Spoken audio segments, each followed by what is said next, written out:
Well, folks, yesterday, day 3 of the campaign was a doozy, wasn't it? Pierre's stop in Vaughan was breathtaking. And I want to hear more stuff like that coming from Pierre. And yesterday, MArk Carney, at a campaign speech in Halifax with Sean Fraser, misspoke a woman's name who was running for MP in Quebec. And she was the survivor of a mass shooting. And I didn't think that was too big of a deal until CBC picked it up. So CBC shot themselves in the foot with this one. And today, just moments ago, MArk Carney had a press conference in Windsor where he was asked something.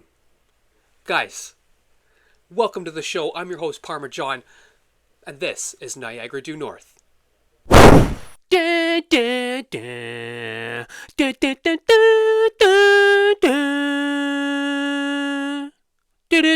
Good morning, Canada. Welcome back to the show, Niagara Due North.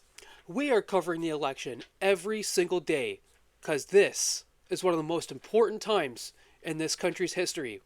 So we need you to like and subscribe down below. Of course we do.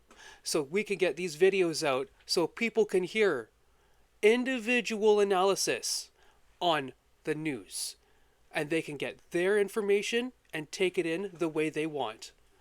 Getting right into the first story, folks, we have MArk Carney, the MArk Carney Gaffes. So we'll get right into the CBC stuff so we can frig it off and get it out of the video, okay? Yesterday, MArk Carney misspoke. Des défenseurs de la justice sociale, comme Natalie Pronovo à Montréal. Natalie Pronovo, who, out of the tragedy of the shootings at Concordia, became a social justice activist, and she's put her hand up and she's running with us.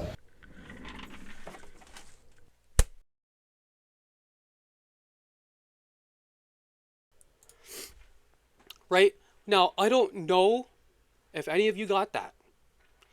I didn't. Okay? It wasn't until I was watching Power and Politics with the baldness that I realized it. Because he had to open up his mouth and mention the gaffe. Come on. That was a big mistake for the CBC. Because this made him look even worse in French. Take a look. Okay, there was another issue. MArk Carney made a couple of errors today, and this could be another issue in Quebec. Just have a listen to these comments from the Liberal leader. You want des défenseurs de la justice sociale, comme Natalie Pronovo à Montréal. Natalie Pronovo, who, out of the tragedy of the shootings at Concordia, became a social justice activist, and she's put her hand up and she's running with us. Okay, I want to start with Françoise and Emily on this. Françoise, the TVA debate, we can talk about that in just a second. But Natalie Pronovo, who is a survivor of the Polytechnique shooting, is running for the Liberals, and Mr. Carney got the name wrong and got the school wrong, said Concordia. Now, there was a mass shooting at Concordia involving the Professor Valérie Fabricant, but Polytechnique is probably the most famous crime in Quebec history, certainly involving a firearm. I don't know. He is so screwed. I don't understand. I don't know. He is so screwed. The reason, this is the hugest reason that this is all the proof that you need that the polls are lying. Honestly, how has his polling numbers not been touched after all of this? Yeah, right. Quebecers don't care.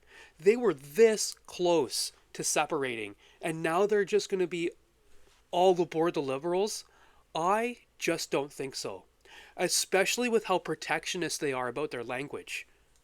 I have in the next story, folks, Pierre's electrifying performance at Stony Creek yesterday, where he took the entire speech to start speaking up about wokeness But folks, it's here. He touched on it. He got such a huge standing ovation from it. This is what he needs to go on. He needs to go on woke. And he needs wokeness to dominate the news cycle. Check this out. My friends, our common sense Canada First approach rejects the Century Initiative. We will get back to common sense immigration, where we bring in only the number of people that we can absorb into our housing, our health care, and our jobs.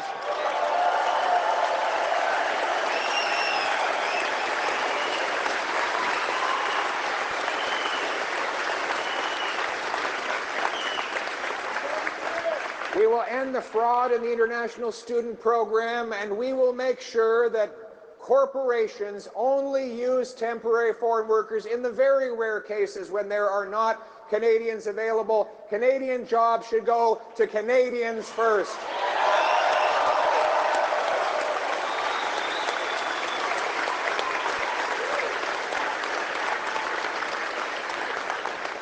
We will reject all of these schemes, and I will ban all my ministers from any involvement in the World Economic Forum.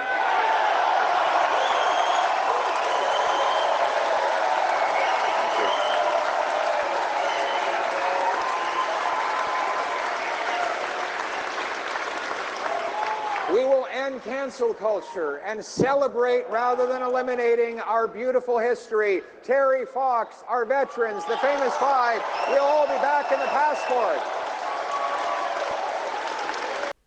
And see, that is awesome. And that's what I want to hear. That's what everyone wants to hear. Go after the immigration. Go after the wokeness. He needs to not forget that we still don't want men and women's sports. Just to keep all of you folks wrapped in, I have today's top story.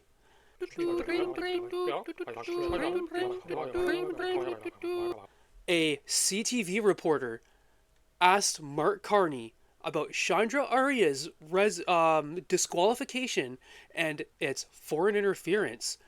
And she asked, are you ready? You're not fully rostered for this election. Does that have anything to do with foreign interference? Mr. Carney, I'm Judy Trin with CTV News. We have confirmed that Chandra Arya was disqualified because of foreign interference, specifically related to his meeting with the Prime Minister Narendra Modi. Given the fact that you have security clearance, can you tell Canadians why that is a concern? And the Liberals have yet to put up a full roster of candidates in all 343 ridings. What is the possibility that foreign interference is impacting that selection of candidates, either from India, China, Russia, Iran? Let me go. I'm going to deal quickly with the first part of your question, if I may, which is that one of the things, and I've had security clearance for almost 2 decades in various forms at various times.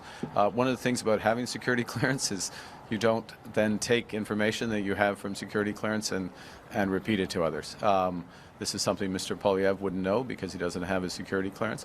And first point. Second, with respect to the Liberal candidates, I'll say 2 things. One is we have a very robust and serious process of vetting candidates.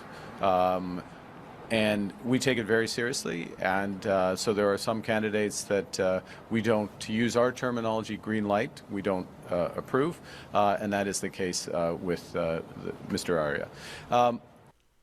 Okay, that's crazy. You're going to tell me that the Liberals don't have enough candidates? And the campaign has started, right? And I get it. I checked out Grok. So apparently this happens a lot. And apparently you don't even need candidates in every riding. But I asked Grok, how many elections have been started in Canada with a party not having a candidate in every riding? So I asked,